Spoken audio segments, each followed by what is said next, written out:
everybody, and welcome to SFC Fans React. And tonight we bring you another Fans React Friday. Obviously, we've had a week off, so we're back tonight. We are live with myself, Sean Middleton, on the show tonight. We also have the very, very intelligent and very, very good impressionist, Mr. Matthew Lee. All right, Sean. How's everything going? You all right? Hi, not too bad. Probably some of my impressions might get me in trouble, so I might not do them tonight, but I'll do them tomorrow. You want to see them? You want to hear them? Come over to me and Sean before the game tomorrow, outside the Hilton Garden Inn, and I'll show you all my good impressions and everything like that. No one get offended. That's what I'm going to say. Keep them ones in the group. Right. Yeah. Also on the show tonight, we have, yes, he is real. He is real. I did see him at the last, not the last home game, the game before last. I did see him in the tavern. It's the very, very smart and intelligent and very well spoken. And I love this guy to bits as well. It's Gary. Yeah, all right, Gary. Sean, you keep talking. I'm loving it. Yeah, I'm very well, thank you. Good to see you. Good to see you last week. Good to see you tonight. And also, last but not least, the guy who had done a lot of the live pre-match the live watch-alongs as well during lockdown. We kept his entertained, and it's always a pleasure to have this guy on. He's a part of our team, and I love this guy to bits as well. It's the one and only Ben. There we go. Keep going, Sean. Yeah, keep going. Great for the ego. Yeah, you're on the road tonight. Good to see everyone. Yeah, nice to be on and talking all things Sunderland as usual. So, yeah. Obviously, it's my first time back for a while. I've been working quite a lot. It's really hard to get a Friday off, and the Saturday's the only day I can guarantee off. But I'm absolutely buzzing to be back on the Fans React Friday. So, also, I just want to say a quick thank you to all of our subscribers. During the week, we finally had 2K subscribers. I'm not going to make a big deal about it because, as I said on the watch, the pre-match, we're setting high targets. Me, Matthew, and Paul, and all the guys on the channel. When we get to 5K, I'll probably do a video, or maybe it's not. Maybe when we get to 10K, I'm not sure. But I just want to say a massive thank you to all the people who watched us over the past year and from the start. Really, look at. It's brilliant. We've got a great team here. We're building it up, and we will get there slowly but surely. And also, if you want to join the team at SAFC Fans React, we are asking for new members. So if you could send a DM to Matthew Lead or Paul Roberts, or even me if you want, and I can recommend you to Matthew and see if you're up to the job. What I was going to say was hang on a minute, I was just gonna put it here. This is our email address, safcfansreact@gmail.com. So if you do want to join the team and be part of our show on a Friday, then just give us an email. Send us your CV. I'm just joking. Just send us. You'd like to be part of it and etc. And we'll see what we can do, because we are looking for some more people to come on, and need more people, more Sunderland fans who want to share their love for this fantastic football club. So, yeah, there you go. Exactly, well said, Matthew. We were talking about this the other day, me, Matthew, and Paul, and it's just with the work commitments and things that it's hard to keep things going. But we've got some great guys on. We just need to get that fine line of getting people to come on who's good enough, and then to being on a regular basis. And it's hard, but like I say, we're just a work in progress, but we will get there. Anyway, we're going to start things different tonight. A bit back to front, really, but we're starting the quiz first, and then I'm going to do the topics. So please hit that like button as well if you wouldn't mind. Matthew, are you doing the quiz, or is it Gary? Yeah. Well, I'm putting it on screen, but Gary's going to present it and talk us through it and everything like that. So I'm going to get that on for you now. Let's quickly give a couple of shout outs, Matthew, before we start. AJ in live chat. The weekend starts here. Thanks, AJ. Joanne Punchett, as always, in there. Hi, everyone. Akisha Cameron Jude, Tim Shamoon, Paul Lead, Burgess Rubbish, my cameraman Morgan Gray or Morgan Pickford. Good evening, everybody. So thanks, everybody, who put the comments in. Over to the quiz. Have you got that on screen then, have you? Everyone? It's coming up, yeah. I need to log in. 2 seconds. Come on, Sean. Try and get a good name. Right. I'll get Yeah. get bored. I always do. Don't be like the whatever. The elated zebra. The elated llama. Can I just make a comment on the comments Yep. and the chat? Lee Burge has been out injured. Yeah, he's not even been on the bench, and he's still taking stick. Hey, what is that all about? The full bloke. You can't do right for doing wrong, even when he's not playing. Getting stick. Oh, Matthew, it didn't let us. It didn't let you. Elated. Like it stinks now. What the hell? Oh Jesus! Blimey. All right, Gary, you take it away now. This is your stream, so you can host this. Yeah, this no bit of the problem. show. Yeah, had a bit of fun putting these together. Managed to learn a few things along the way. So yeah, we've not got as many players on tonight, might be because we're starting a bit earlier. But great to see Pooja Pants joining us. And I've always felt you can't go wrong with Growler out, so welcome to Growler. Jobbers Land, Collie Wobbles, Ian is a regular, Mandy Gray, Elated Sphinx, 57, interesting, and rather more obvious Ben, nothing hiding there, Sean's Magic Cap, love it.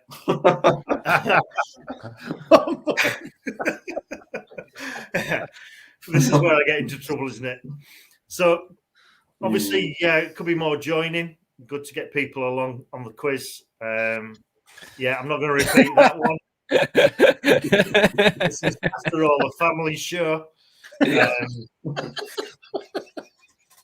But they do give us a chuckle. So Well, I've got my cider here. Yeah, that's obviously what it refers to. Yeah. Right.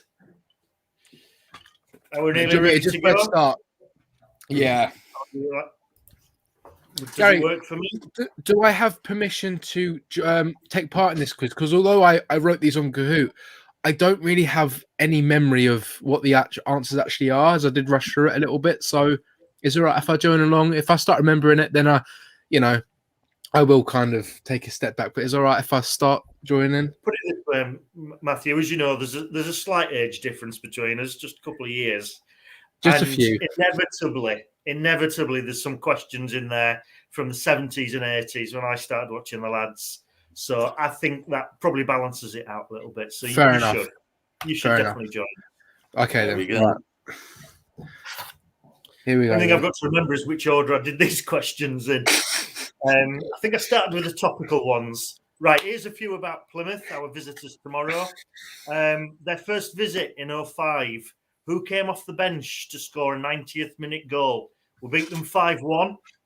One goal. Our last goal was scored by a substitute. Who was it? Was it Marcus Stewart, Dean Whitehead, Sean Thornton, or was it John Oster? From memory, they scored a late goal to make it 4-1, and then we went up the other end and scored a fifth. Comprehensive victory. And the correct answer is Sean Thornton. Hey. The majority. 6 people got that. Let's see who scored highly. It's One Pump Sean.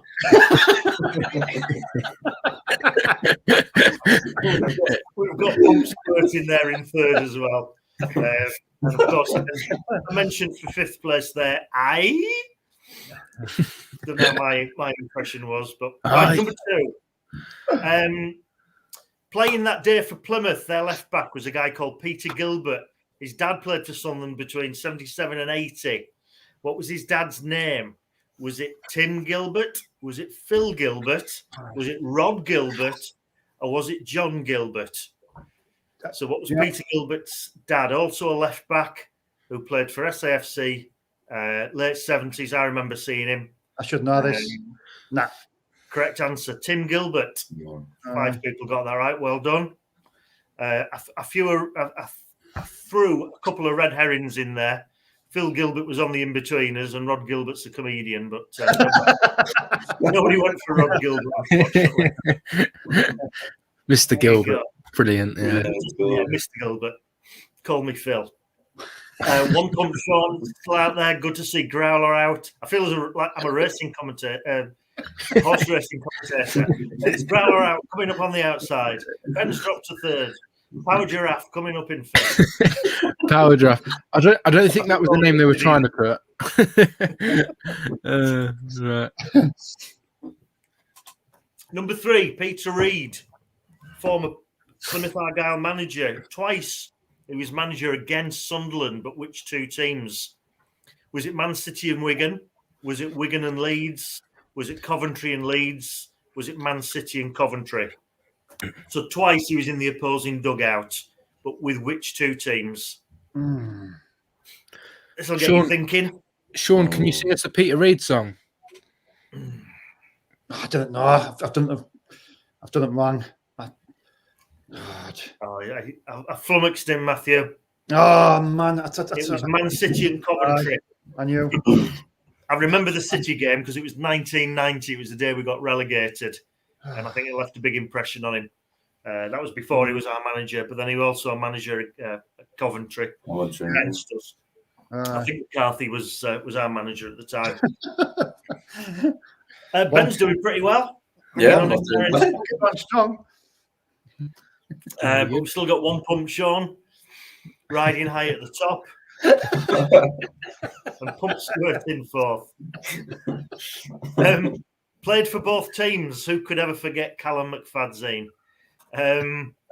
Here's a question for you. I didn't know this till I researched it. Callum McFadzean, he represented 2 different countries at junior level. He played under-21s for one country and under-16s for another. But which 2 countries? England and Wales? Northern Ireland and Wales? Northern Ireland and Scotland? Or Scotland and England? Got it wrong. Can't believe 2 countries were fighting over him, but they were. Oh yeah, I'm gonna. I think I need to step out this quiz because I think One Pump Sean's going to win the whole thing. There you go. England and Scotland. He represented England at under-16 and Scotland at under-21. There you go. One Pump Sean. He's doing very well here. Well out in front. Question 5. Okay, tomorrow's 11th of December. It's the date of birth of a famous Sunderland striker. He scored more league goals in a single season than anybody else in Sunderland's history. Right. Who am I referring to? Davy Halliday, Bobby Gurney, Ray Carter, or Kevin Phillips? I would have thought it was Bob Gurney because isn't he like the all-time Sunderland top goal scorer, isn't it? That's why it's a good question, actually. Yeah. It's actually Dave Halliday. Yeah. I think he scored 43, somewhere in the 40s, in about 1928. Wow. So there you go. That's I very would good. have had to guess at that. A lot of people went for H. Carter. Yeah. I did. Oh, for fuck's sake. Oh, It's all right. It's all right. Clean, It was only iMovie. It's clean, yeah. It could have been worse. Could have been a lot worse. It could have been a lot worse. Could have been worse. You wouldn't want that to happen on Sean's computer. Good God, God knows what you'd see on there.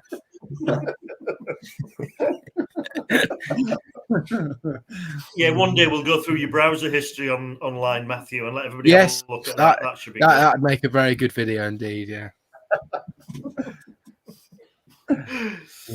Right. One Pump Sean, 5 out of 5, I think. Yeah. Which is excellent. He's pumping away. Okay, name the player. The next 5 questions are name the player. Who followed this career path? Cardiff, Celtic, Sunderland, Bristol City, Charlton. Is it Adam Matthews, Mikel Mandron, Aidan McGeady, or Anthony Stokes? Who is that career path? Current footballer. Oh, that's a good question. I think I know this. I think. So he started off at Cardiff, moved to Celtic, came to Sunderland, sent from Bristol City on loan, ended up at Charlton. Hey. Yeah, well done. The majority. Yeah. It is, of course, Adam Matthews still playing for Charlton. I thought a couple might have gone for Stokes or Mandron on that. I thought Adam Matthews was quite a decent player. I would have kept him. I definitely have him now in this division. I think you know what I mean. I would have had him over. like Conor McLaughlin, but he was quite decent under Jack Ross. But he got injured, though, didn't he, quite early on? Yeah. Signed him in the Premier League, though, didn't we? And I don't think he was Premier League quality. No, definitely not. Okay. Question 7. Who made 47 appearances for Sunderland between 2019 2021? He got as many sendings off in a red and white shirt as he did goals for us. Max Power, George Dobson, Josh Scowen, or Dylan McGough? Dylan McGeoch. McGeoch. Gosh, forgot he even played for us, McGeoch. Jesus. I don't even think McGeoch scored a single goal. Didn't even score one goal. No. Gosh. I think he was underrated. I would like to see more of him, to be honest. Yeah. You've got to kid him, man. Honestly. I'm surprised a lot of people went for Power because he got a few goals for us. But Yeah, Dobson, no. a couple of sendings off. I do remember him scoring against Burnley in the League Cup. Yeah, and then he scored against in the Aston Villa under 21s in that 8-1 victory, and that was it. All right, that's probably the other one then. Yeah. Less said about George Dobson, the better. What is Bailey Wright's middle name? Here's one for you. Fact fans. Is it Bailey Trevor Wright? Is it Bailey Richard Wright? Is it Bailey Dennis Wright? Or is it Bailey Colin Wright? What's Bailey Wright's middle name? You've got to be a real trivia king to know this one. Yeah. It's a guess, isn't it?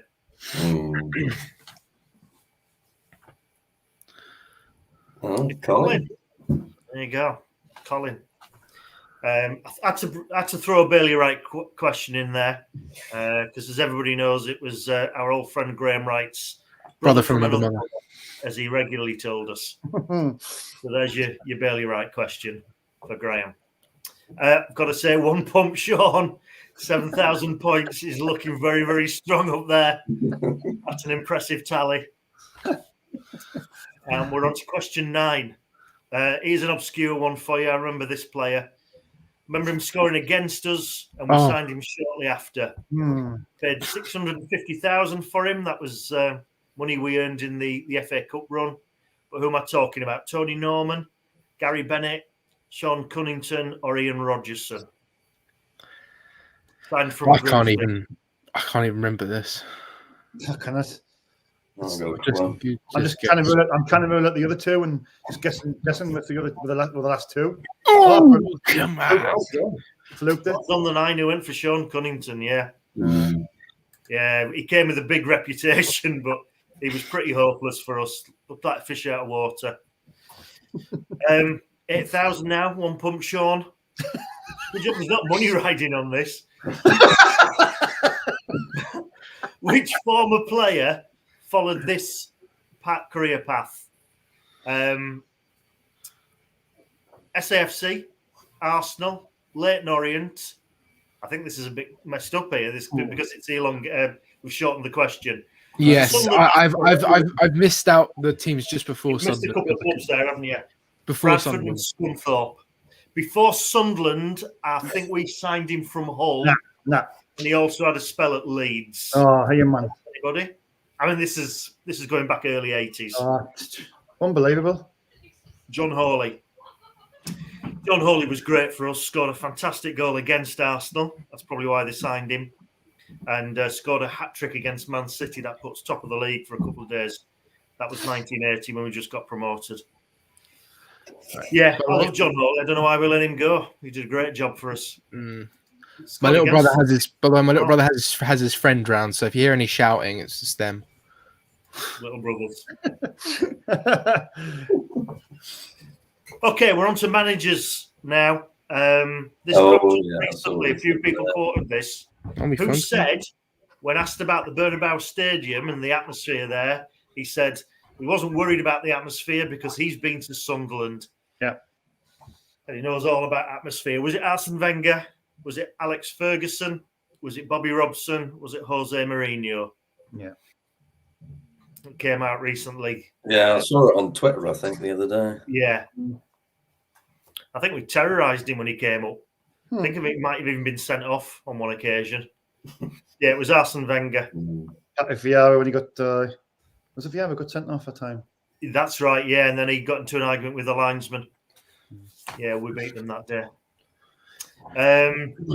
Jobbers Land has come here. Has come into the top 5. That's AJJ, I think. And Dick Insider is in 4th. Good to see. I have to say that really quickly. Yeah, this refers to Robbie Stockdale. We forgot to put his name in the question. Oh, sorry. I mean, you're making these questions hard, Matthew. Robbie Stockdale, former Sunderland coach, now manager of which English league club? Is it Carlisle? Is it Oldham? Is it Rochdale? Or is it Hartlepool? Who is Robbie Stockdale now manager of?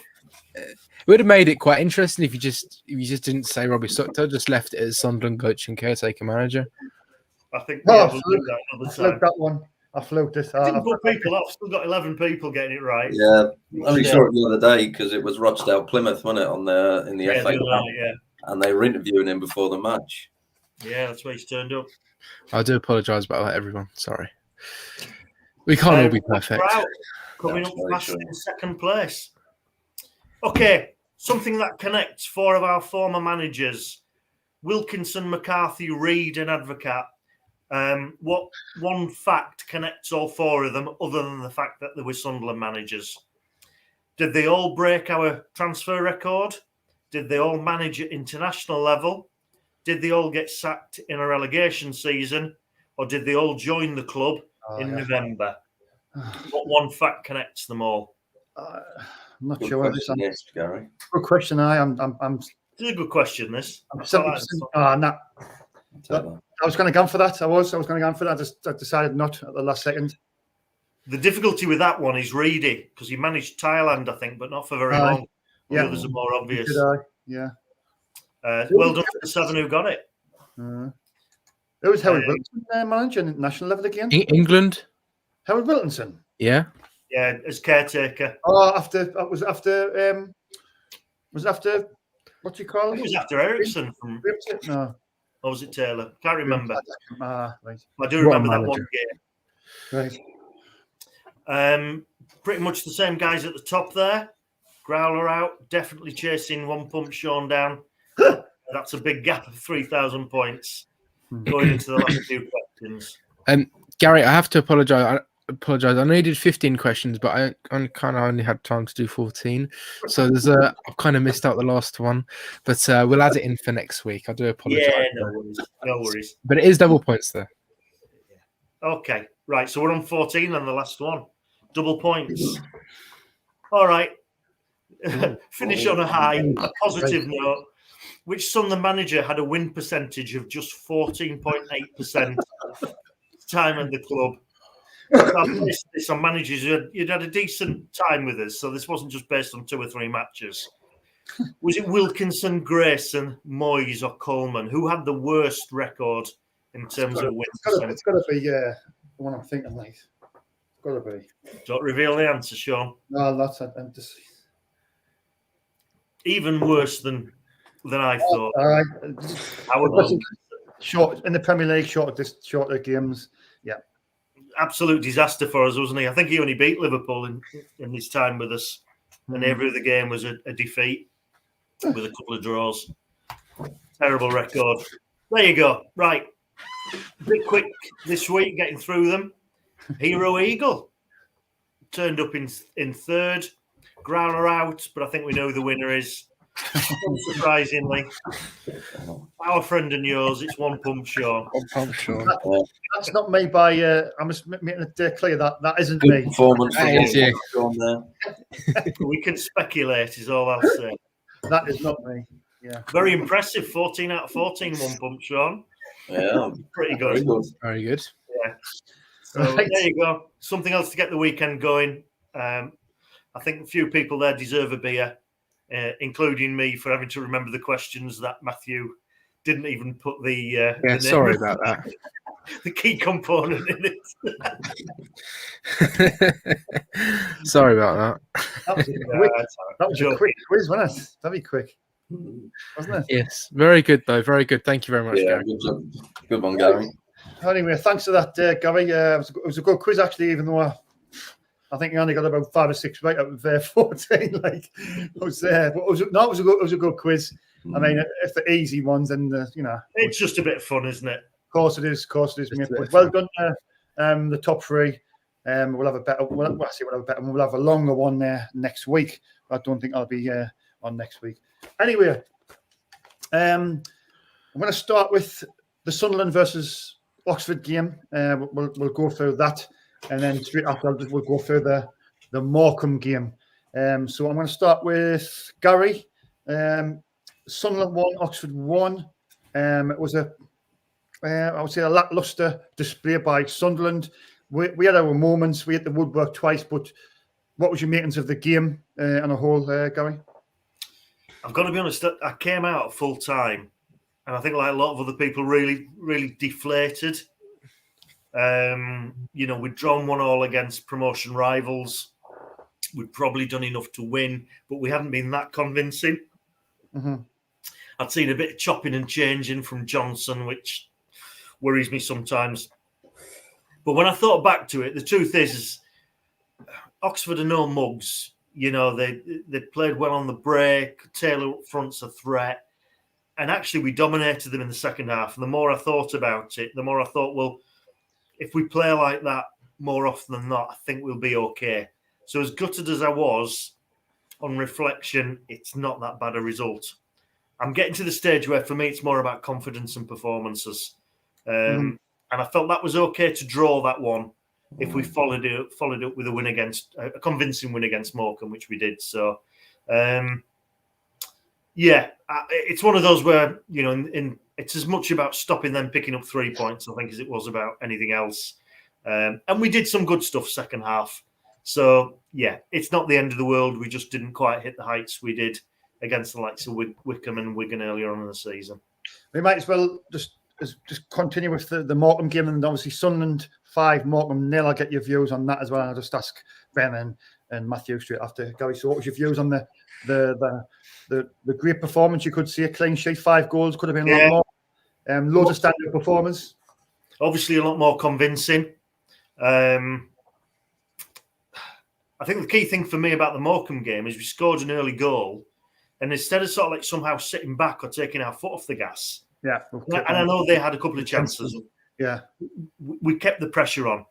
I mean, the difference in Gooch between that stupid mistake he made on Saturday and actually taking the game to them as he did for the first 2 goals on Tuesday, that was clearly a plus point for me. We know Gooch can be very effective on a good day. It's just the inconsistency that I think winds the fans up. I think Broadhead's getting back to match fitness. I think Pritchard keeps improving. I noticed we took him off against Oxford and that was cited as being fatigue. Well, he managed a full 90 minutes on Tuesday. That's got to be good for him. Yeah. And it was also an unchanged team going into the match. And I know it's partially because of injuries, partially because of form, but there's been a lot of chopping and changing.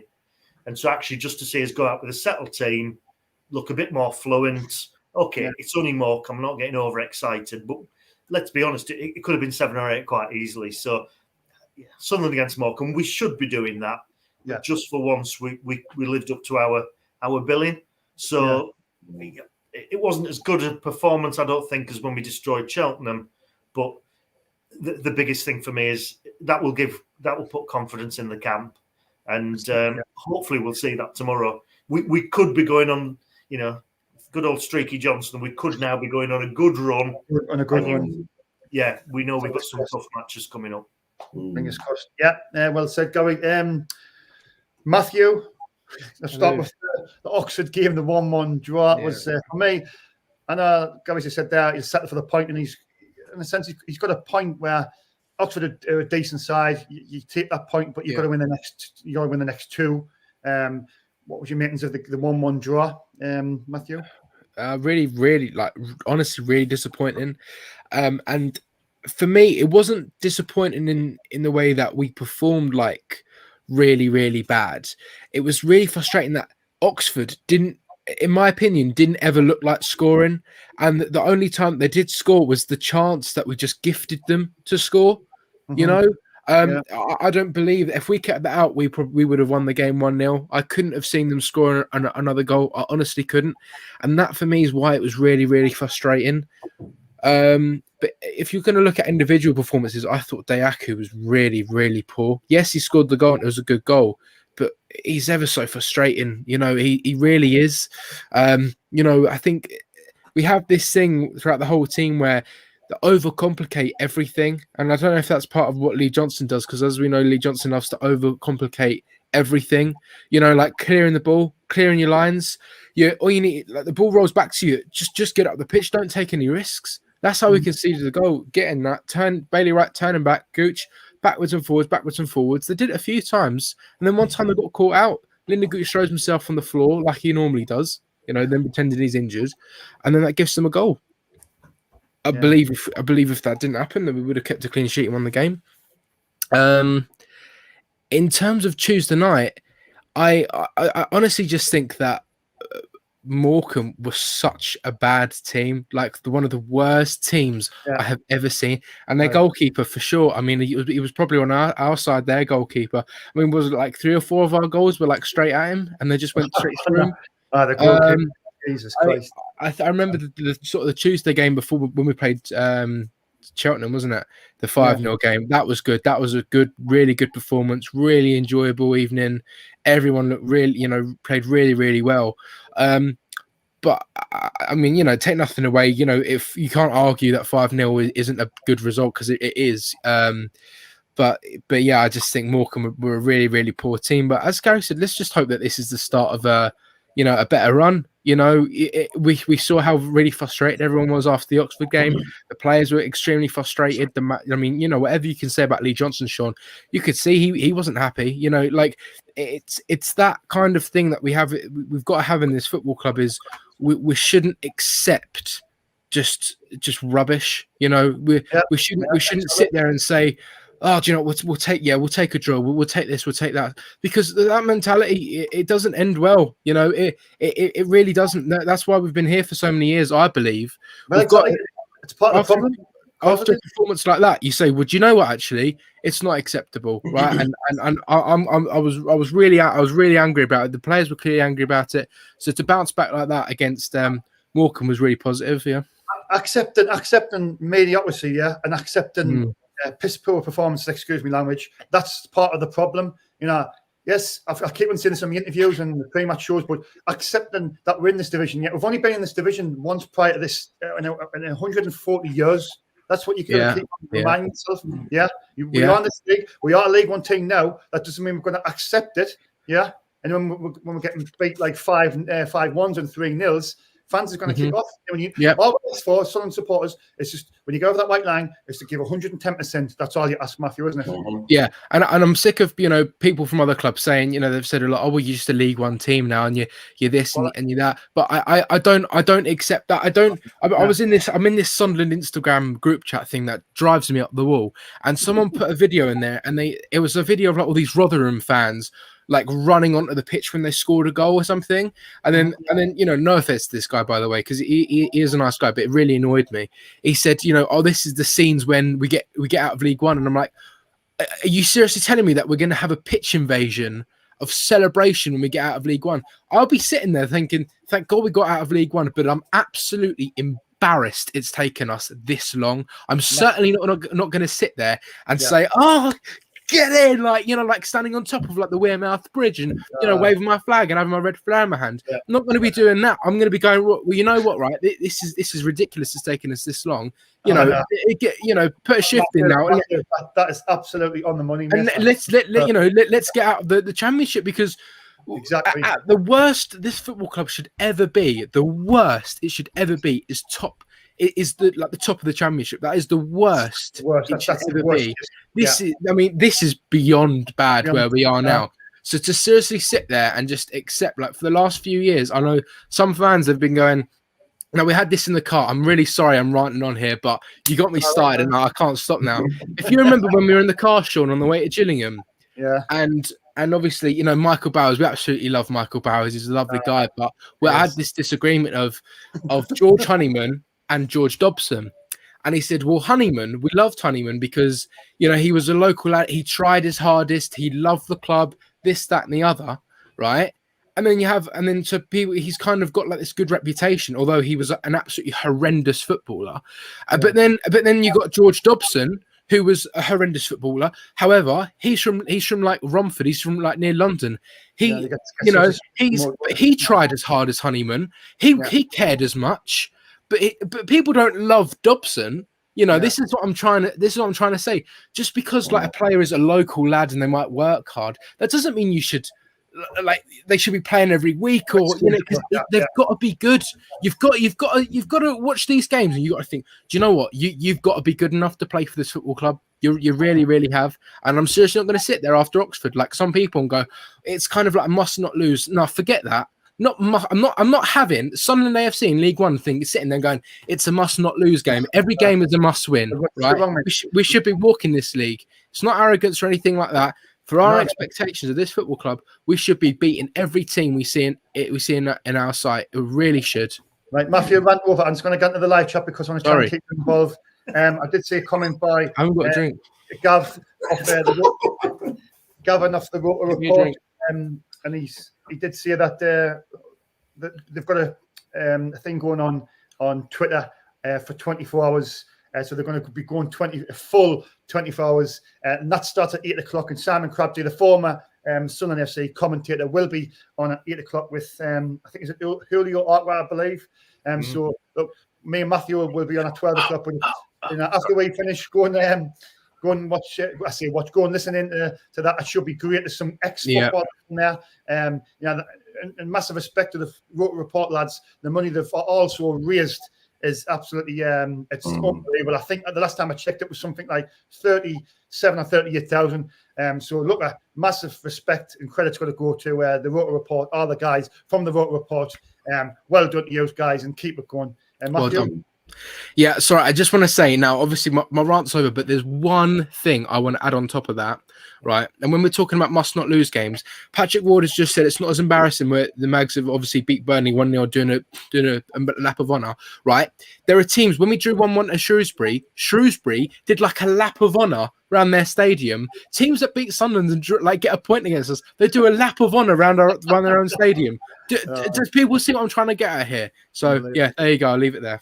Right, just quickly, just on the live chat, I want to try and get people involved. DJ Sizzler Watson, I think that's Dave Watson, my friend.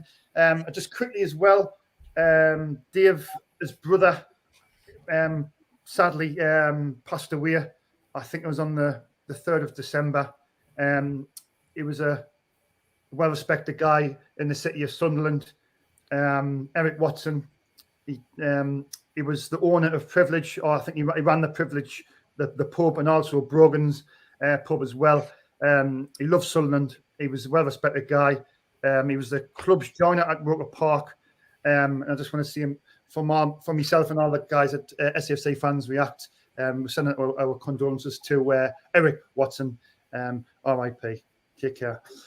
Anyway, Matthew, your view on the second game, the Sunderland versus Morecambe game. You went on a rant about the Oxford game. Let's try and get some positivity from you. Right. Okay. Well, I'm just gonna say, like, it was. I mean, yeah, 5-0 is a fantastic result, and it's it's a great. Yeah. Hopefully, this is going to be the start of a really good, streak for us. Yeah, I think if we had someone like Jack Ross or Phil Parkinson, could you really imagine us blowing the team away sort of 5-0? I imagine under Jack Ross we probably would have drawn it maybe 1-1. That would have been something that we would have done. However, I think it's a really good result for us. I think there were a few standout performers for me. I thought Nathan Broadhead played really, really well. I think he's a player that's really starting to get in amongst it. Same thing with Alex Pritchard. I really like now he's getting fit and playing regularly. I'm really starting to see the player I thought he might be. So it's just a thing of just staying fit now, to be honest, because they can easily get another injury. And but I think every player's got potential, but those players there, they're looking really, really good for us. So that's what I kind of take away from the game. And as we saw again, what it meant sort of the players and Lee Johnson. I mean, to be fair, Lee Johnson went over to the fans and was punching the air. Meant a lot to them. And let's just hope that's sort of the the starting point that we need to go on this really, really good run now. I just really hope it's that starting point. But yeah, no, great result. Right, Ben, I know you've been sitting there. Sorry, mate, you've had to wait a while. I apologise for that. I'll just come to you in a minute. Adam French in the live chat. Clash your lads. Patrick Ward, hi lads. Trying to get people involved. Patrick Ward has donated £1.79 to the what's that called again? A sticker. It's a sticker. Yeah. The super chat, the super sticker. Colin Roberts is in there. Obviously, he's a member of the show as well. Thean SCFC always watches my interviews and see his nice comments there. And he's also got his own YouTube channel. So go and subscribe to Thean. He's a good guy as well. Jack Shaw is in there. NBA Ballers, I think that's my friend James Charwood off Twitter. But anyway, Ben Carr, finally come to you. Sunderland 1, Oxford 1. We'll go to that one first. You can talk a little bit about that, and then we'll go to the positivity. So, what was your meetings after the 1-1 draw? I felt like a defeat, didn't it? Obviously, being 1-0 up, and the goal, the way we concentrated the goal, it was very, very poor by Lyndon Gooch. What did you feel about the game after when you digested it?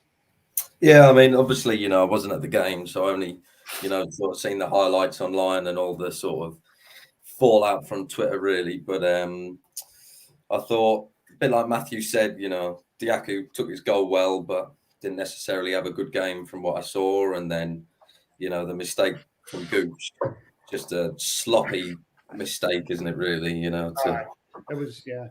And against, they probably didn't really look like scoring, like Matthew said. So that's a little bit of annoying. It could have had a, 9 from 9 really from these past week and a bit. But, 5-0 against Morecambe. I mean, they're not the best, are they? But you still you can only beat what's in front of you, can't you? So, I mean, it's good confidence builders for the lads. Broadhead's looking better every game. Pritchard, is starting to show a bit more of his quality. And just get a bit more consistency now and go on a good streak that Johnson can do, and we know he can do. Yeah, thanks for that, Ben. Like you see, I'll just, for me, the Sunderland Oxford game, I thought we were the first half weren't so great, but then obviously we come out and I thought we were a lot better in the second half. We should have took one of them chances. What hit the woodwork? I think Ross Stewart was it the first one? What deflected on the bar? I think, you put one of them away, you get the 3 points. To me, I said before the game, the three home games, I said it's got to be 9 points, and that's what I firmly believe. So I think it's a setback. I thought Oxford would contend with the draw. Once they equalised, I think they just sort of sat back a little bit. And I think Carl Robinson actually said that after the game. He said that he was pretty annoyed with his team. He said we just didn't offer enough to win the game. And I thought, me personally speaking, I thought Oxford were there for the taking. We just weren't clinical enough. But the 1-1 draw was a bit of a setback. But then obviously the Tuesday game against Morecambe, I thought, as Gary says, but we got off to a great start. We scored the first goal and there was no going back. You'd see that we were going to win that game. Morecambe, as Matthew said, they're probably the worst side I've seen play at the Steam of Light for a long time. Sorry, I'm not being disrespectful there. But they were really, really poor. And even Morecambe actually made our defence a little bit shitty 2 or 3 times. And when they, a better side, when we come up against a better side, we're going to have to be more focused at the back, because you can see there's just a mistake there all the time. And yes, it was great scoring 5 goals, keeping a clean sheet, and it'll build a lot of confidence going into the Plymouth game on Saturday. But look, a bigger test lie ahead for me, and I'm not going to get too excited. Matthew? Yeah, can I just throw something in about these obviously 2 games? And Lyndon Gooch, right? I think people saying after the Morecambe game that he's had a great game. You know, he was on fire. You know, the 2 assists and everything like that, and against Oxford. But here's what I think about Lyndon Gooch is he tries the same stuff. Like in the last 2 games, he tried the same stuff. Obviously, Oxford are a better team than Morecambe. In the Oxford game, it didn't work. In the Morecambe game, it did work because of how bad they were. And I think that Morecambe was so bad they made Gooch look a bit like Messi, if that makes sense. Do you know what I mean? Like they made him look a lot better than he actually was. So I think all of his step overs and everything like that, I wouldn't quite get too ahead of myself and say what an incredible game Gooch had, because if he tried to do that against a better team, he would have got found out. He wouldn't have been able to get beat that player and put that cross in or anything like that. So I'd hold fire on that. I was going to make that point, and when Gary was talking about Gooch, you're playing Morecambe, and like so you're not being disrespectful. The 4th or 5th on bottom, they're going to fight. They're fighting to stay up. Really, they're going to be probably one of the worst teams up here this season. Lyndon Gooch, yes, had a decent game, but when he comes up against your Rotherhams, your Wickham Wanderers, you decide what's going to be up there. Let's see how good he is then. Let's see how good Lyndon Gooch is then. I remember a few seasons ago when we were playing at Charlton away.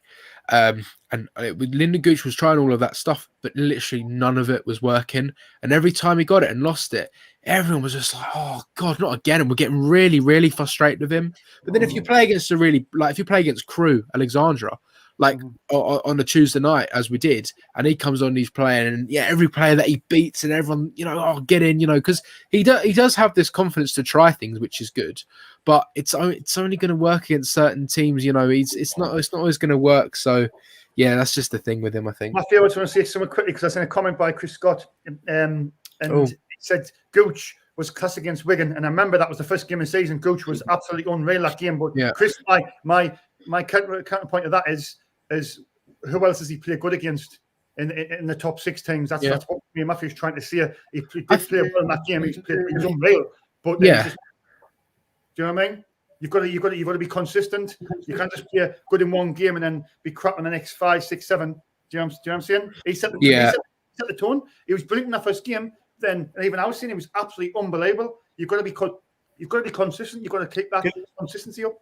Can I jump in there, Sean? Just to not really to defend Gooch, because just about opinions, isn't it? But there's a few things going with Gooch for me.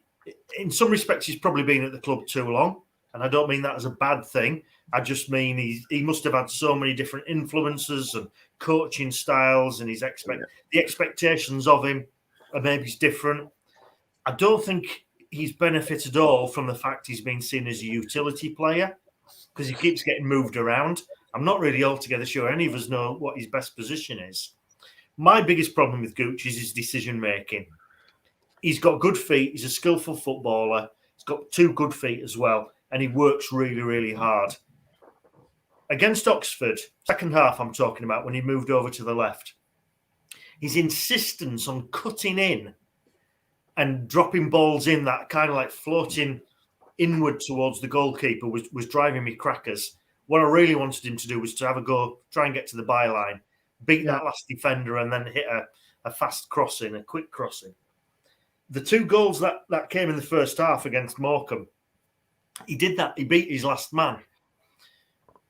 I reckon in League One, the likes of Charlton and Oxford and Wigan, they know all about Lyndon Gooch. Yeah.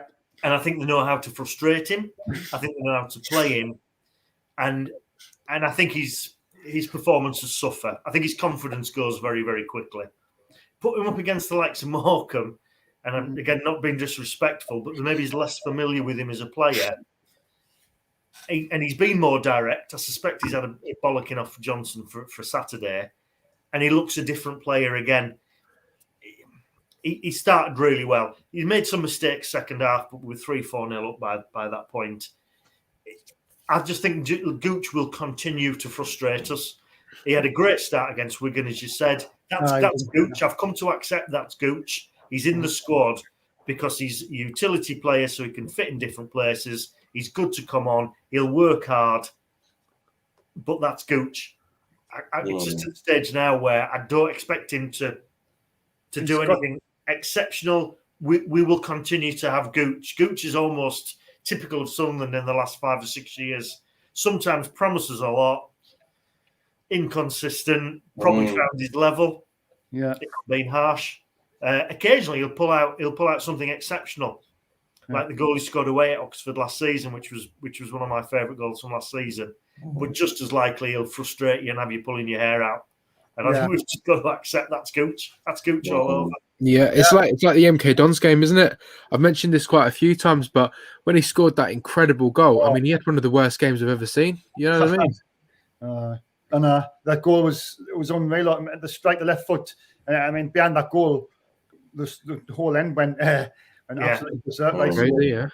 You know, Gooch, when he can perform, he's a good player, but it's just about consistency, like you see it. And like if other teams is figuring him out, he's got to learn how to adapt to that as well. And let's just hope he can. Next 2 games, his tests, it's Plymouth and then Ipswich. Let's see if he can play the same way to against Morecambe, but I highly much doubt it. Anyway, moving on, guys. Obviously, Lee Johnson, the pressure's on him, and he's won the last game, and he drew. There's a lot of fans divided about Lee Johnson. I just want your thoughts quickly on why you're in or out. Like you say, it's just about opinions. Be respectful, and which we always are. I'm going to start with Ben. Ben, in or out, and your reasons why.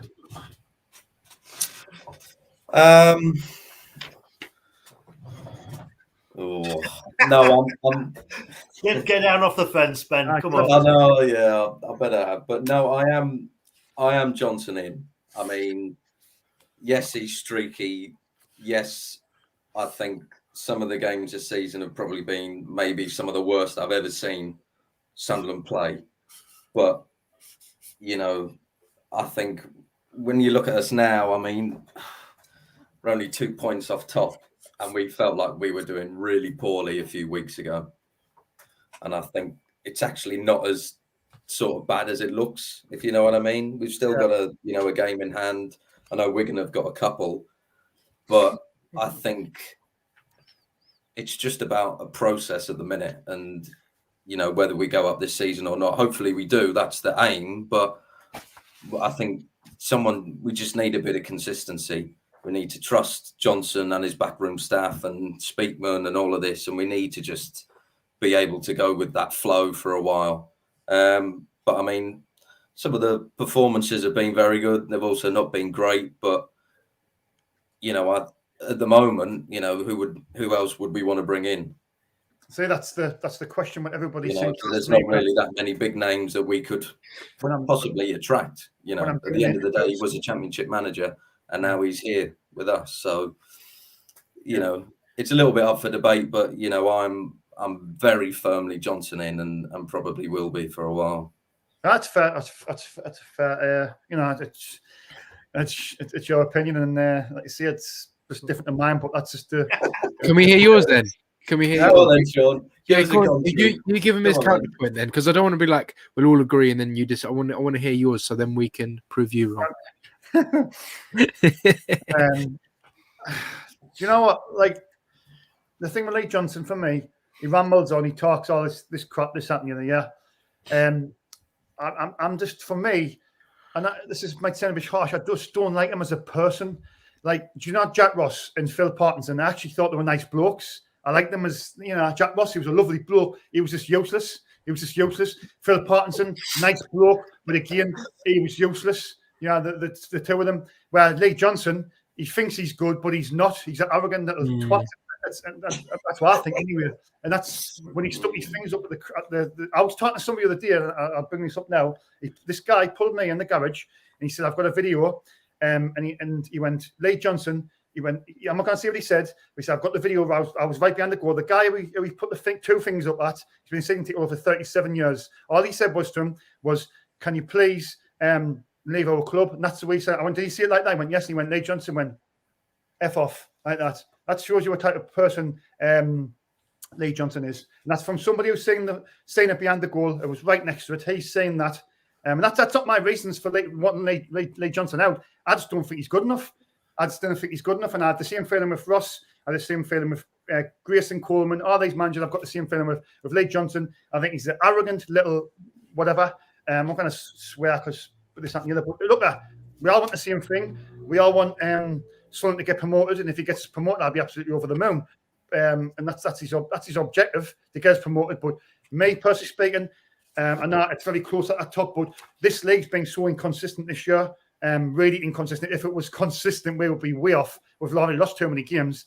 I think it's just the fact that the league's been pretty poor this season. I just think when you get the business end, your teams like your Rotherham and your Wiggins and them teams will pull away. I think we'll just be fighting for the playoffs. Me personally speaking, I think if you make a change now, you get a manager in, he can see what he needs, where he needs to strengthen, what needs to get shipped out. January comes, bring your players in. I just think we're going to show too much faith to Lee Johnson. Well, I'm thinking that KLD said he wasn't happy a few weeks ago, so he wasn't happy with the results. So we don't know what's going on there. But I just because I don't like him as a person, yeah, I did. I want him to feel, yeah. Sunderland Football Club, we all love Sunderland Football Club, yeah, and I want him to get us promoted. Do you know what I mean? But I just know for a fact he won't. That's me reasons. I scrutinised his win ratio percentage when he was at Bristol City, Barnsley, Oldham. It's not very good. Do you know what I mean? And when you start seeing things about supporters and you start sticking your fingers up with fans and this, that, and the other, it shows you're crumbling a little bit. And I think maybe something has been said by KLD to him that things have got to improve, or he's getting shown the door. Can I jump in there, Matthew? I know you're Johnson in. And having told Ben to get down off the fence, I'm firmly getting back onto the fence now and telling you I'm completely undecided on Johnson. I'll start off by saying one thing. I think Johnson is a coach. I don't think he's a manager. And I'll explain that better. He seems in football circles to be quite well thought of in terms of some of his ideas. Tell you what reminds me a little bit of Steve McLaren. I heard many a player comment on McLaren, say, nice guy, great coach. We do all sorts on the training pitch, some great drills, some great ideas. He brings the training pitch. When it comes to a Saturday afternoon, he's not a man manager. He can't organise the team and bring the best out of them, particularly when they were under the cosh. Yeah. And I get the same feeling about Johnson. I do think he talks too much sometimes. I don't think he expresses himself very well. I think that's changed in terms of his post-match interviews. I suspect somebody's told him to rein it in a little bit. The streaky thing worries me greatly. In any line of work, if you've got people underperforming and then very quickly overperforming, then underperforming, it kind of tells you that there's something amiss. People have lost faith. Sorry, Sean, go on. But you know what rattles me a little bit as well? It's like with, since we've been in this division, we've been beaten a few times, but we have never been beaten like the Rotherham 5-1. Yeah. That was a humiliating defeat. I mean, even Jack Ross got stick, and Phil Parkinson got even more stick. Them didn't suffer defeats like that. They just didn't. Do you know what I mean? And it seems like, I don't know what it is, but Lee Johnson seems to sometimes gets a little bit of a free pass. Not with me, man. Not with me. I would like to see it. I saw that the bad run went on end of last season, going to come to the business end. His arse dropped. He lost total all the confidence in the players. You could see he just didn't know what to do, and it was in our hands as well, and he just lost it. And I just, if you want to, in terms of Johnson and how he comes across to me, if you want kind of like an example in a 90-minute period of how almost bipolar we can be with Johnson in charge, it's the Lincoln game at home, the playoff last season. Mm-hmm. We started off like a steam train, scored the 2 goals to get us back into the tie. At that point, we're going through to Wembley. Great first half performance. And the second half, we were a different team. I don't generally understand how you can go so quickly from that to that. And there's something going on within that squad and within the trust around Johnson as their man manager, as their leader, that makes me think it's all a bit brittle and a bit fragile.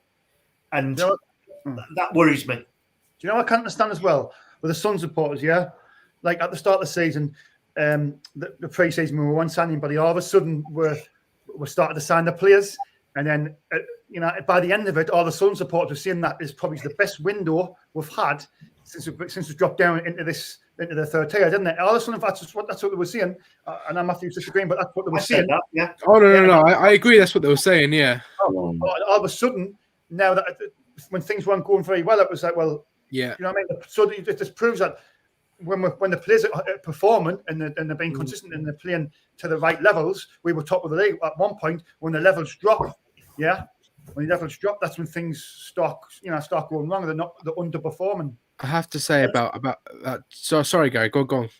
No, I'll just finish off, Matthew, because I need to drop off in a minute. So yeah, that's fine. You hear people talk about footballers.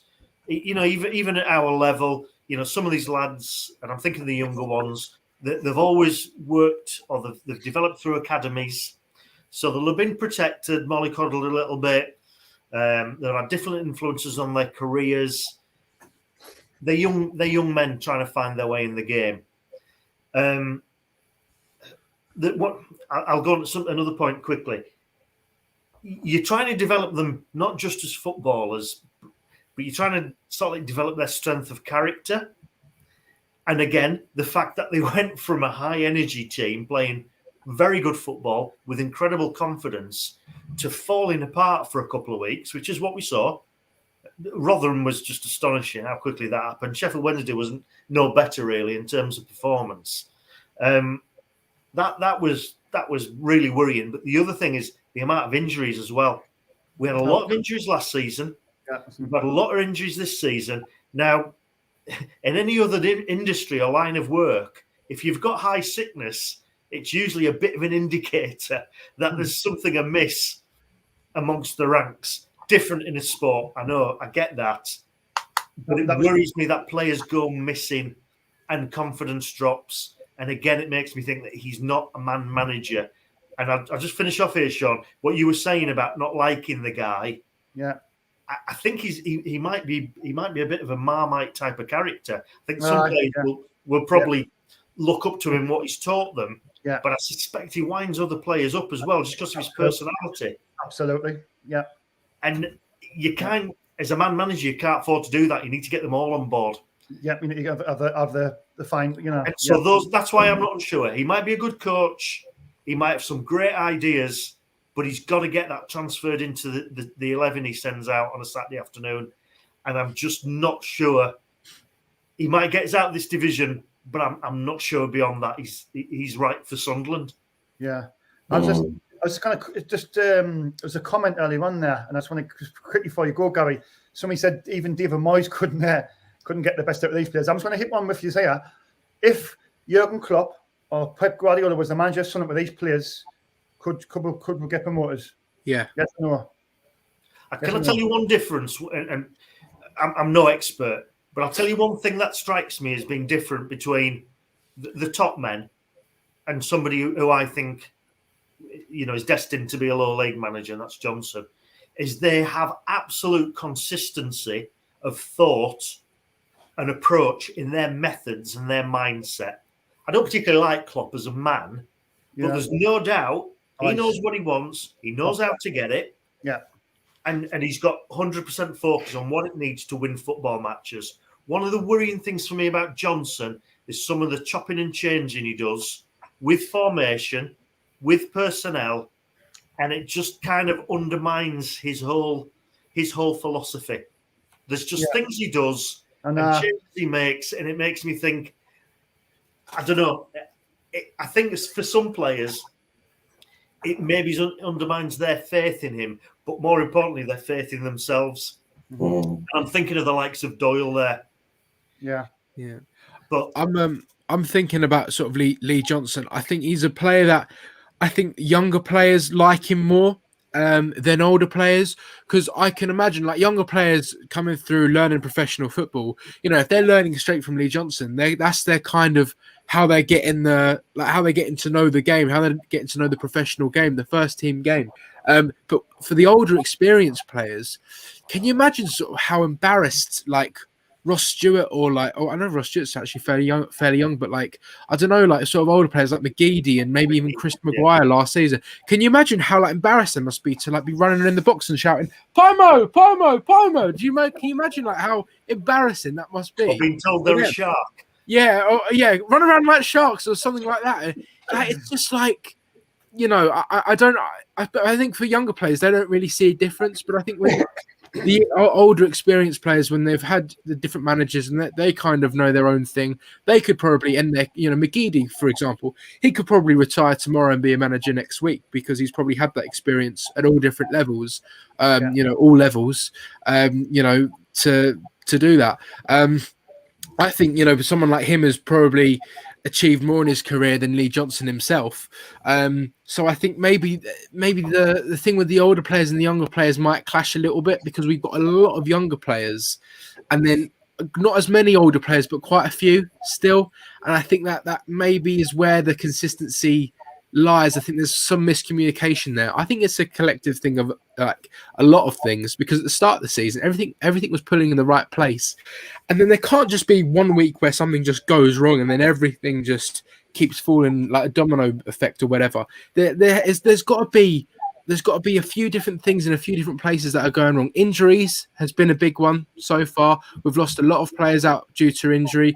You know, like Noel Huggins, Dennis Sirkin, you know, now O'Nien's out, McGeady's out now. We've got a lot of players still out. But you know, I think it's not been made any easier. But for Johnson, with him apparently, you know, sticking his fingers up at the fans and whatnot, I just think he regrets it now and he apologized for it. But I think at that moment, you got to take into consideration that when you're there on the touchline, you must be so, I don't know, like the adrenaline must be running through you. You know, you've got a whole stadium, you got all of these people who are like, you know, who are relying on you and everything like that. I think that can be quite a lot for someone. So if someone's shouting at you and after you've done you feel like you've done your best, it can be very hard. Like if someone shouted like that at me, then I probably would have reacted the same way. But it doesn't mean I wouldn't want to be the manager or whatever. I just feel like, you know, like I've done everything I can and someone's shouting at me like that. I'm just like, I remember someone did it to Flanagan a few seasons ago after the game. They said he's a waste of space and he's going, why am I a waste of space? I haven't done anything wrong. I've tried my best for you and everything like that. So I don't know. I think Johnson, he does overcomplicate things a lot, but the reason why I'm still Johnson in is because I've seen what we can do this season, and I've seen the belief that we can have, and the faith that we all felt after the Cheltenham game. Sean, right? I was watching those interviews, and people were so happy. We were all dancing with Dave the Rave. We were all jumping about. We were so happy, and then, you know, we're going, oh, you know, it's great. You know, we really feel this belief and we feel like this is a position where we can go on and do really well. I've seen that belief. And because of that belief, you know, if we get a few wins on the board now, that's going to come straight back again. And it's just the nature of the football, that is. But I have that belief, you know, when we were on a good run with Parkinson or Ross, I feel like it was a bit of a fluke sometimes, you know. But with this, I genuinely feel like we've got something here, but we just need to, as you say, with the top managers, they've got one sort of intention and they know exactly how to get there. With Lee Johnson, he's kind of, but I mean, it's just the nature he's a young manager, so he just needs to get his head straight and get himself going in the right direction. And once we do, it's capable of achieving what we want. I think. Sorry, Sean, I'm going to need to drop off. I've got to play Dad's Taxi, unfortunately. I've got to take the splinters out my backside in terms of whether I'm Johnson in or out as well, because I am on that fence. I'm just going to say, have a great game. Well, enjoy the game tomorrow, lads. Hopefully it's 3 points. Hopefully it's a good performance as well, and then we'll all be on board, won't we? Are you going tomorrow, Gary? Good evening. Are you going tomorrow, Gary? I'll be there. Yeah, it's a quick turnaround, so I won't be around for long. But hopefully, I might get a chance to nip in for a quick shandy afterwards. Good. All right, then. See you then. See you later, guys. Yeah. One thing I will see it, you know, in defensively, Johnson, because like, look, and I've said it on quite a few occasions. I don't really like the man, but I want him to succeed because I love Sunderland Football Club. Yeah, and I want him to fail just because I don't really like him as a person. But the injuries, as Matthews just said there, I mean, Dennis Serkin, left back, Niall Huggins, left and right back, Denver Hume, left back, Jordan Willis out for, nearly 2 years. Ian McGeady, probably our best player. Luke, that is, it's quite a lot of injuries, that is. And I will see, you've got to deal with that. It is going to be hard. But I always see in football management, no matter what, any obstacles coming your way, what get through at you, as a good manager deals with it.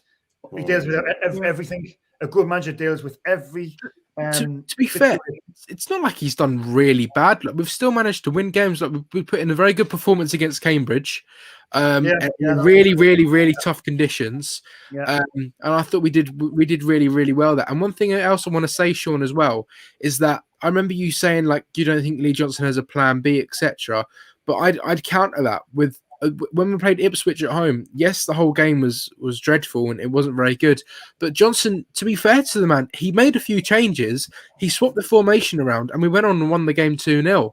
So I thought we were lucky that night. Like I thought we were lucky, but you can't really argue. Like he did do his best to change the game. And if any team was going to win it in the last 10 minutes, it was going to be us.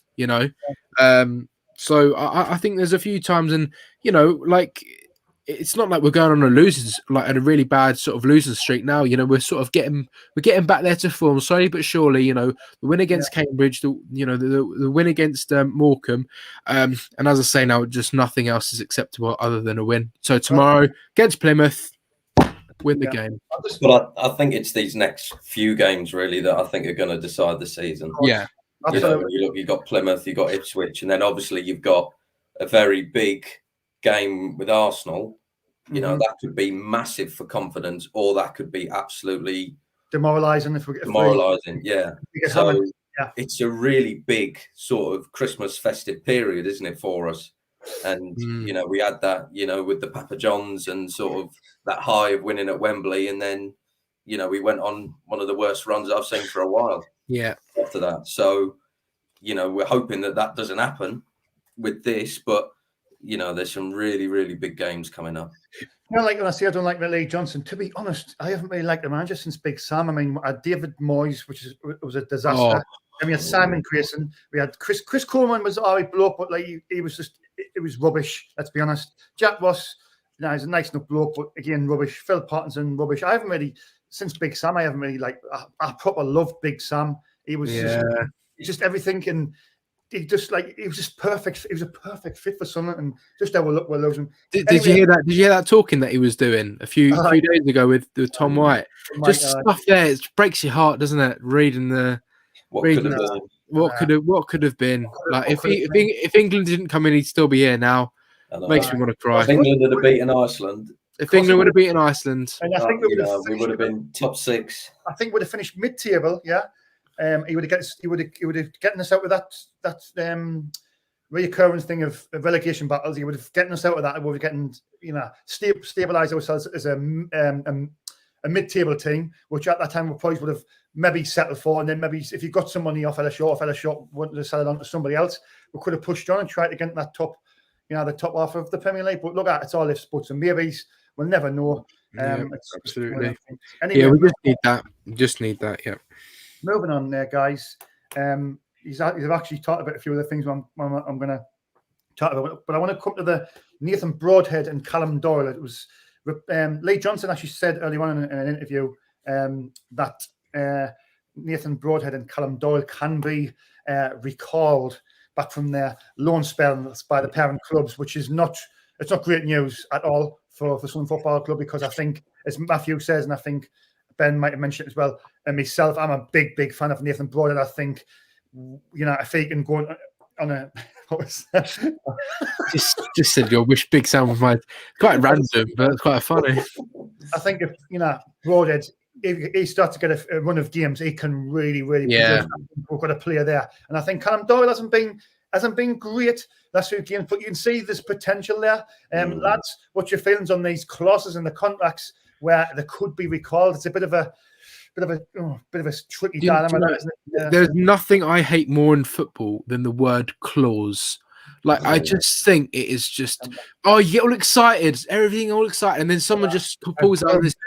but there's a clause, and you think, oh God, there's a clause. What's it this time? But yeah, look, I mean, I can't see Everton wanting to recall Nathan Broadhead because let's be honest, he's not going to be good enough to play in the Premier League, and he's just finding his way in League One. If anything, Everton are going to look at Sunderland and say, well, do you know what? He's starting to get a good run of games here. He's getting fit and he's starting to get to his best. Let's keep him here, and get him there to the end of the season, and he could be a good player by the end of it. Same thing with Doyle. Do we really see Doyle going to get in their first team? And what's he going to do if they recall him? He's going to play some more games in the under 23s or under 19s or under 18s, whatever. It's just not worth it. Just keep him here. What I will say, Matthew, quickly in response to that is, they could be looking at Nathan Broadhead. Everton could be looking at, and they might have even had an offer off another club to take him, or even remember when we had the striker in the Championship and Lewis Grabban. He had a decent start, and got recalled, and he went and did he get sold to? But no. So he got recalled back to Bournemouth, and the only reason for that is because I think he asked to be recalled. He didn't want to be at Sunderland any longer. He was getting sick of. He was getting sick of Chris Coleman, like kept on taking him off and everything like that. And then he went on loan to Aston Villa, and then after that, he got sold to Nottingham Forest. So, yeah. Well, I mean, Everton could, like you say, they could be looking at it and saying, well, or there could have been other team could have seen him from the Championship and said, look, we'll give you a price for him, and there's nothing we can do about it. Then there's nothing we can do about that at all. But I do agree with. I mean, there is. We've got a billionaire owner if we're that desperate to keep him. Right. But anyway, Ben, what's your views on that this afternoon? What Lee Johnson said about the clauses in the loan deals? I mean, it's a bit of a pain, really, isn't it? You know that. Obviously they can be recalled back at any time, and I think Sirkin's got a buyback clause in his contract as well at Spurs. I'm not sure how much it is, 4 or 5 million or something. So that's another potential as well. Yeah. But I think it's one of them ones. I don't see Callum Doyle, getting recalled back playing for the under-23s. I think it'll be, stuck out with us for the season. Yeah. Maybe with Broadhead, maybe they might be looking at it in the way that, okay, he's playing pretty well. He's scoring goals. If Everton get a couple of injuries, they might have to think, right, we might need to get this boy back, and even to just keep him on the bench. He might only play maybe 10 minutes or whatever, but, any team's only a few injuries away from having to be quite desperate.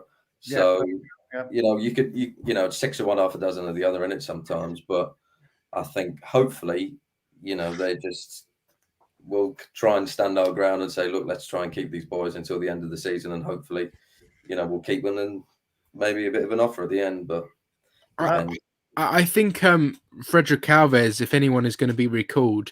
Now, I don't agree with that at all, because I don't think Frederick Alves is as good as Callum Doyle or any of our current centre backs. But by no means is he a really terrible player. He's not a bad player. And if we get 2 or 3 injuries, which is very likely, by playing such a quick schedule of games Saturday, Tuesday, he could be straight in. And you don't want to get to the point where we did last season, where we get towards the end of the season and you're having to play central midfielders in defence. You have to play the whole team out of position, just because, we got rid of Morgan Feeney last season or something like that. Now, I don't think many people remember Morgan Feeney or whatever. But he went off to Carlisle. He played at the start of the season, got an injury, but to be fair, he looked quite good when he played. He did look pretty good to when he played. So I think that was a mistake there, getting rid of him. Because he would have been, quite a big player for us, I think, towards the end of the season. So we shouldn't, only a forward make the same mistake twice. So if we got rid of Alves, I wouldn't be happy with that. If you're sitting there now going, well, if Alves goes, it's all right because we've got Callum Doyle, we've got Flanagan, we've got whatever. But they get injured, then you're gonna really need him. I think there was this thing about Alves as well. I don't know if I've seen it wrong because I've been at work, but was it Moyes wasn't happy with the? Was he not happy with the amount of games? I think there was something about he's not getting that much game time. He's been injured quite a lot, hasn't he? I don't care what David Moyes says. Honestly, he's so irrelevant to me. To be fair, I thought he had a half decent game at QPR. I mean, that's the only time I've probably seen him. Agree. I watched him at Blackpool. I went to Blackpool and I thought he was there. He looked a bit shaky, but that's like I say, it's just Wigan in the cup. He was all right against Wigan. To be fair to him, So yeah.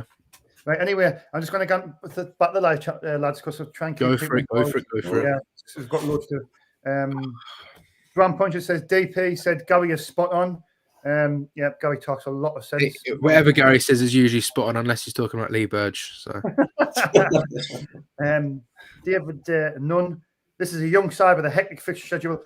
Yes, Johnson has been up and down this season, but let's see where we are after the next few games. You've got a point. I'm not. I've got to respect people's opinions. Hannah 95, who's a regular on the channel. I could listen to Gary all night. I could as well. He's brilliant. He is. He's absolutely brilliant. Colin Major, Johnson should stick to making baby powder and not being a Sunderland manager. and what's it called? Orange squash as well, or something like that. I think the comment only one. Oh, Bob Bass. He's not very happy with us actually. Hell, lads, FU lads. Positively, please get off Johnson's back. We won 5 on Tuesday night. Who knows? May do some tomorrow night. Could be six unbeaten then. You could, and then the day, mate, sorry, but I'll just see it how it is. If we win tomorrow, I'll praise us. If we draw or lose, I'll criticise. I don't sit on the fence. I see it how it is, mate, and that's just the way I've always been. Look, if you like Johnson, that's fair enough. I'm a fan, but if he gets us promoted, that's absolutely brilliant. AJ just says Red Bull, high 95, red wine. Patrick Wards says laters. Woohoo, Red and White Army. Lee Johnson will be Santa Claus if we win at Arsenal. That's if he's still in charge. Oh God, I can imagine like Lee Johnson would be the type of person to come out dressed as like Santa Claus. Do you know what I mean? Like just stand on the touchline. He'll do something stupid like that. Do you know what I mean? Because he would try and make people. I don't know. But like I say, it's all about opinions, and that's what causes when you're having a debate. I mean, like you see, you've got to be respectful at the same time. Anyway, moving on. Matthew, how long we're staying on for? Would you say? All night, 24 hours. Worker report. Right. I'm just joking. Next topic. Anyway, I think Ben obviously briefly brought it up, but I obviously want to bring it up more. I think the next 7 games, Matthew, I'll let you start with this one. We've got Plymouth, Ipswich away, Doncaster, Sheffield Wednesday, Fleetwood, Wickham, and Portsmouth. That's our next 7 games. If we can go on a good run and we're in the top 2 at the end of all them games, I think every Sunderland fan, including myself, will be very happy. But, Matthew, I'm asking you the question. Where do you think we will be? Yeah. After them 7 games. Hang on a minute. Has Accrington Stanley been called off or something? Isn't that in between there as well? Away? I checked the fixtures before they come on. I written all the fixtures down. Oh, well, because I got my fixture sheet. It must have been rearranged or something. I've written them down before. So if I were after those 5 games, where do I think we'll be? Top of the league, I'd like to say. They are going to be really tough games, to be honest with you. Really, really tough games, especially over. I can't really ever remember us doing particularly well over that kind of sort of season, that New Year kind of thing. But I don't know. It's going to be difficult. A test of real character, I think. And I think if you're gonna, if you want a test, if you really want a test, you want to play the best teams, because I think we have this thing where we get too excited when we beat really bad teams. Like, that's no offense to Sunderland fans, but that, I mean, me myself, after a game, if we beat Accrington Stanley 2-1, and I was buzzing after that, but it's natural to feel like that after a win. However, if we get through these teams and we get really good results against them, then that's when we can seriously start to say, well, then you can't argue with this, you can't argue with the manager, you can't argue with these players, because they have shown they can beat them. So they've shown they can do it. If you get bad, I mean, after these games here, this is going to be the thing if Johnson is going to keep his job on. Absolutely. And we want our players. We want our players back. The bad thing is, I think that all of our players. They're quite long-term injuries. Like Huggins, I think he was out for a few months. O'Nien's going to be out for months. Forget O'Nien, he's out for just forget all of them. Really, what we've got now is we're going to have. I mean, I think Jordan Willis's career is over, to be honest with you. There's no way I can ever see him coming back, because I think they operated on him once or twice, and I think they messed the operation up. And he's still limping. I mean, bless him, he's still limping now. I see him in the videos at half time. He can hardly walk now. So there's no way I can ever see him coming back. It's a shame, though, because he was a really good player for us, I think. But who we got now in our squad is the players that we're going to have for that run-in. So they've all got to stick together. Everyone's got to stay on side. And we just got to back. We've got to do our bit of just back the team. We'll have all these opinions, as we always do, Sean. We always have these opinions throughout the week. We'll say this, that, and the other on Twitter. However, match day, we're all behind the team. Exactly. And we all want the same thing. Because at the end of the day, you might argue with someone on Twitter, or like I might argue with someone on Twitter. At the end of the day, if I'm sitting next to them at a match and we score, most likely I'll probably grab you and start celebrating with you. It's just the way it is. So it's just it's gonna be a massive test, absolutely. But I can't really predict it. I can't predict whether we're going to do good or bad. But what I'm saying is if we do good, then absolutely, I think there's no way we couldn't get promoted after that. But then again, we are Sunderland, so anything's possible. I did see it at the start of the season, though. Even though our window was really good, I was impressed with the way we went about it and signed the players. We did it very patiently because a lot of fans was getting impatient, but we're slowly and surely. But then I said, I thought we were a striker short. I said we're 2 or 3 short. Me, that was my opinion of the top 2. Yeah, I thought that too. Yeah. I thought another midfielder and then maybe another fast player. Yeah, I think that was the thing. I think we were having this thing of, I remember. I think it was us 3 actually. We did a stream quite early on in this season. We're saying I didn't really agree with it too much. Of people just straight off the window saying it's one of the best windows we've ever had. I'm thinking you've never seen these players play. It was just that kind of thing of signing these 2 players from Germany, like they play for Bayern Munich. Oh well, they're good. Dayaku. Christ almighty. He frustrates the life out of me. I'm still not very convinced about Hoffman. I don't think that he is considerably better than Nieberg. I think he is better than Nieberg, but I wouldn't say like he's as good as John McLaughlin, for example. I certainly I wouldn't think sure. that. I'm to be honest about Dayaku. I've watched him, and I'm like, I'm not sure. And then his legs are like that, aren't they? They're like they go flop all over the place, isn't they? Hoffman's conceded a lot of goals, but some goals is like a case of you can't do anything as a goalkeeper. Yeah. To be fair, but we will see. Anyway, moving on, Matthew. I'll let Uma. Sorry, I love Uma. Uma, yes, lads, keep the great work. All of you lot doing a fantastic job on the channel, especially Sean. We're the lads. But I will say, what about me and Ben? We are a team here at the SFC Fans React. I mean, I've got Morgan who does me camera work, and when I go outside, Matthew, and I'm looking for Morgan, what do I do? Morgan Pickford. Sorry. Oh yeah. Where's Morgan? Have you seen Morgan? Have you seen Morgan Gray? No, like you see, we're still a work in progress. We're trying to. We did see earlier on that we're wanting more people to join the channel. So if you're interested in joining SCFC Fans React, Matthew can put it on the screen if you can. Oh yeah, hang on a minute. Yeah, send over your CV.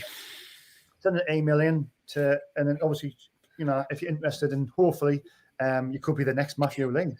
You could be the next Ben Carr. You could be. We could be the next Morgan Gray. You could be the next cameraman. Who knows? Yeah.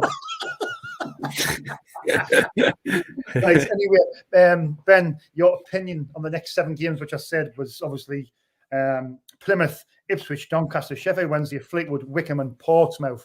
Now that's a hard run of games. Where do you think we'll be after these games? Well, obviously, I'd like to be first, but I think we all know that's probably not going to happen. I mean, to be honest, I'd take third. At best, I'd take 4th. But I think this is a really sort of testing time, isn't it? Absolutely. Yeah. I think for the players obviously that we've got, like Matt said, it's these are the players that we've got now for this running, and they need to perform. Yeah, and for Johnson as well, I think if we lose maybe 4 of them games, I think it could be curtains.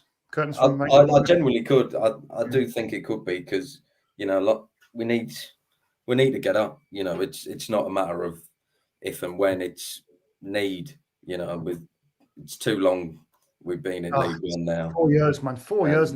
We can't afford to be complacent anymore and keep being happy for a draw against Oxford and all of these. We need to be thinking we should be wiping the floor with all of these teams. But of course we should, Ben. Well said.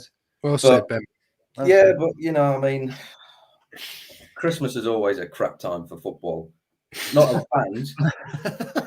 Fans is brilliant because there's stuff on every day in Christmas lead up. But if you're a player around this time, it's so awful, isn't it? It's Saturday, Tuesday, Saturday, massive backlog of fixtures, and it's going to be a real test. But hopefully we'll be able to see through and hopefully top 2. That would be lovely. Oh, it would. I mean, after them set of games, right?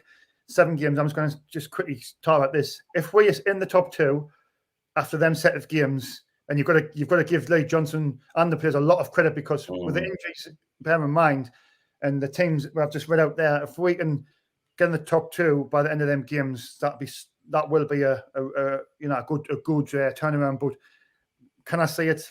Highly unlikely. I just think that we could end up losing them 7 games. We could end up losing 3 at least of them. And that's just the way I'm thinking. And that's, sorry, I'm being negative. I'm just speaking my mind here. But anyway, if you're in the live chat, please hit that like button, please, because the dislikes is gone now. I used to like the dislikes, Matthew. I used to get the dislikes every game. I know you did. 5 or 6 every game. I think who's doing that?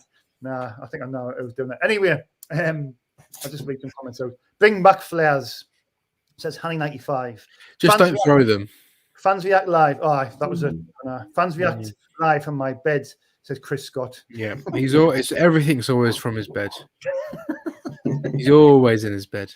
But I seen that on Tuesday, that when the flag threw down from the Morecambe fans, that was disgusting. I think a lot of people have said that there were a few Newcastle fans attending that game and sitting in the Morecambe end, and I certainly don't doubt that. I've seen it. It's quite sad, actually, even at Cambridge. Really I was in the pub before Cambridge. I was with Dan Humphrey and our dads, and when we were sitting at this bench in this beer garden, obviously all the Sunderland fans are there, and then these people were sitting beside us. One of them thought he was funny and had like this Newcastle hat on, because he's actually from Chesterley Street, and I think if you're from Chesterley Street, you should support Sunderland, really. But anyway, he's wearing this Newcastle hat, and I'm thinking, my dad's going, wait, I think you're a complete idiot wearing that. Oh, it's funny, isn't it funny? And he's going, no, it's not funny, because you're with the wrong people, you get beaten up. Simple as that. I said, you see some certain Sunderland fans, they see with that on. I said, you're putting yourself at danger there. He told him a story, like I think it was maybe Portsmouth away, like a long time ago. It's about 20 years ago. Someone came in, thought he was funny with a Newcastle scarf on, and he got beaten up. Like, you shouldn't ever do it. Same thing with us Sunderland fans, right? When the Newcastle fans came down to Arsenal, right, it was horrible to see all of them. Good God! But I wouldn't dare put a Sunderland scarf on and think I'm funny. You just don't do that. Seriously don't. I would never be interested in going to one of their games and sitting in the away end. I don't care. Honestly, I don't care about them. I really don't. And if they're going to come in and attend our games and throw flares and stuff, it's just ridiculous. So if that was a Mag fan, then no disrespect to any Morecambe fans that came and made the journey up and politely afterwards, absolutely not. Obviously, we have our banter. Sometimes I sit in the north end, and obviously when we're about 2-0 up, and I'm going like that to their fans and everything like that. It's a bit of banter, isn't it? But don't don't be throwing things. I remember Coventry come on, fans man. a few seasons ago throwing like yeah, balls and things like that. Like I was sitting there, I was at the game, and I was sitting there. I could literally see like all this like debris just flying off the. And I'm thinking, what the?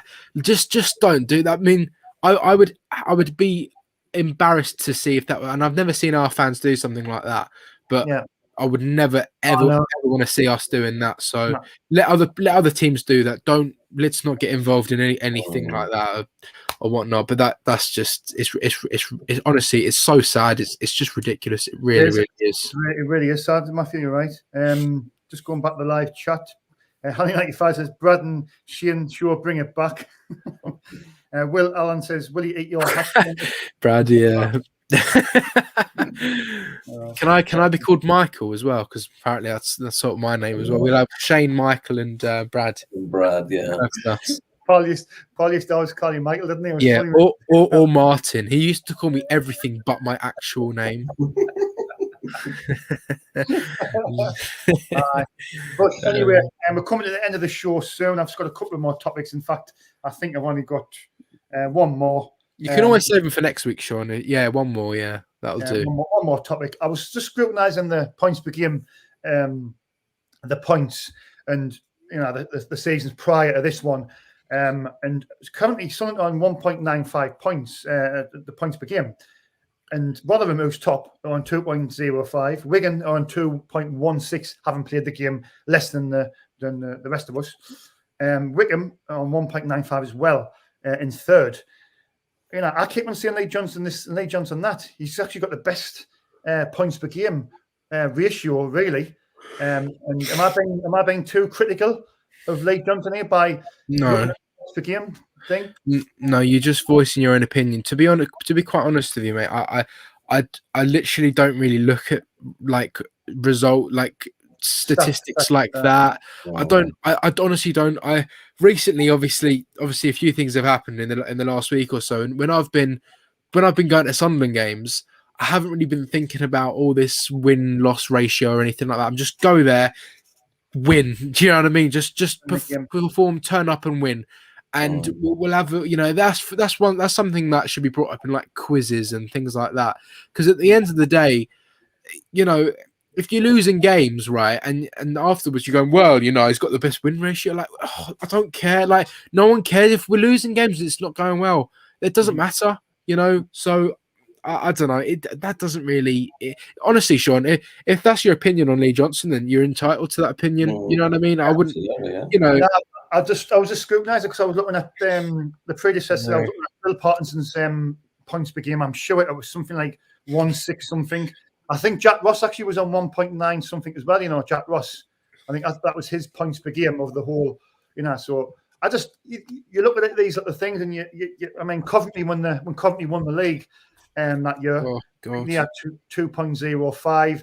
You're just looking at how many points you probably going to need per game. You just look at little things, don't you? And like see, when I scrutinised Lee Johnson's his win ratio at Bristol City and Oldham and Barnsley, you'd look at it and you go, it's not too good, like Matthew. When you look at it, but he has been managing in the Championship, which is the level above the league we're in now. Do you know what I mean, Matthew? I do know what you mean, and it's a level above that. Phil Parkinson. Like he managed Bolton, didn't he? Yeah. And like they hated him. At least Lee Johnson actually did. He was actually doing all right at Bristol City. Kept them there for a few years. They had that thing when they beat Man United in the League Cup, and if we managed to do something like that against Arsenal, like we've never won at the Emirates Stadium, like just as a one-off, you know what I mean? With the league aside, I think that would just be brilliant, to be honest. It says, Sean, you are not a sheep. That's what makes you. Now, like I said earlier, I just say it as it is. I just speak as it is. If we win a football match, I'll praise the team. I'll praise the manager. If we lose or we draw, you look at things what went wrong and you criticise. That's just the way I think that football should be. You win 5-0. You look. I don't look at the negatives. I look at the 5 goals scored and the clean sheet. Yeah. But then if we play Plymouth on Saturday and we get beat 2-1, I'll be looking at the things where it went wrong. That's what you're supposed to do. Yeah. You know what I mean? I think the thing with the wins as well, I think you've also got to look at what we could have done to be to make it even better as well. Because I think in some cases when you win games, sometimes it does paper over cracks, especially when you're going on a bad run and you beat a really bad team. So I think it's important to pay attention to the parts of the game that you didn't do so well at.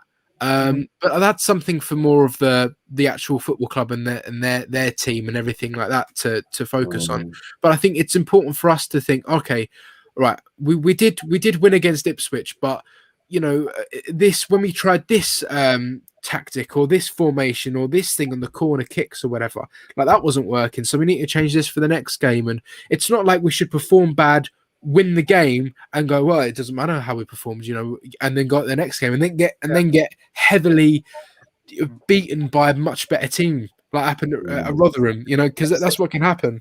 It's important you realise, stick in your head, didn't they?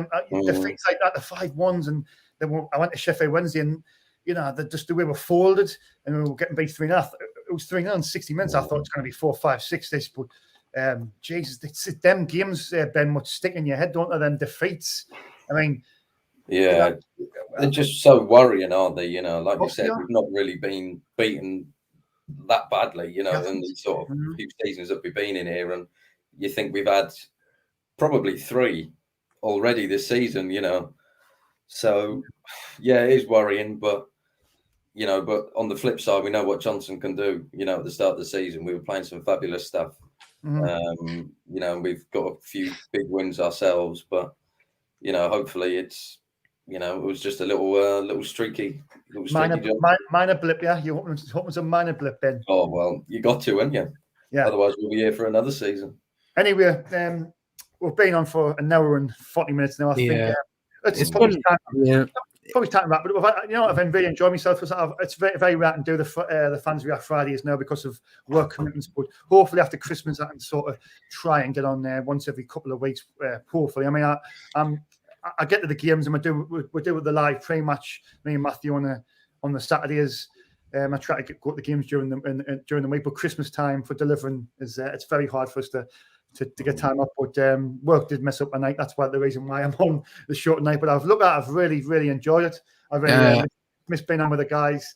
And we haven't like managed to do a show obviously for a few weeks, so it's nice to come on for a bit. When we were doing the show earlier, like I thought in my head we were only about maybe 20 minutes in, and I looked at we're 55 minutes in, and I'm like, what? But it just flies like. But it does. Anyway, thanks for everybody which tuned in. It's been brilliant, and thanks for the comments. Acacia comment, judges, keep on coming. Patrick Ward, Colin Roberts says great show, boys. See you tomorrow.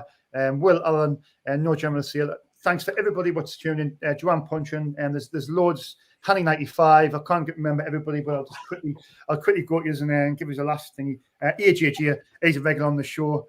Chris Scott. Umar commented. It was a member of the channel. Thanks to everybody. Joseph Billingsley, Matthew Little, Sean, you okay, mate? Yes, I certainly am. AJJ Elf on the shelf. So thanks to everybody what's commented. And please spread the word about the channel. We've just hit 2K. We're moving on to bigger and better things. Before you know it, Matthew, we'll be on 10K. We'll be on 10K. Yes. We'll be on 10K. We'll be in Hollywood. Don't forget, tomorrow we'll be live outside the stadium. Me and Matthew will be there at 2 p.m. So not go to the game, tune in and come and watch us for half an hour, talk about the game. So from myself, Sean Middleton, from Ben Carr down south. Ben, it's been a pleasure. Always has been, mate. Always is. And Matthew Lead, very intelligent, very witty, and the great impressionist as well, Matthew Lead. We will see you tomorrow live at 2 p.m. Stay safe and come over and join us on the Twitter space with the Rotor Report guys. They're on for 24 hours. Go and show them some love. Take care. Stay safe. Bye for now.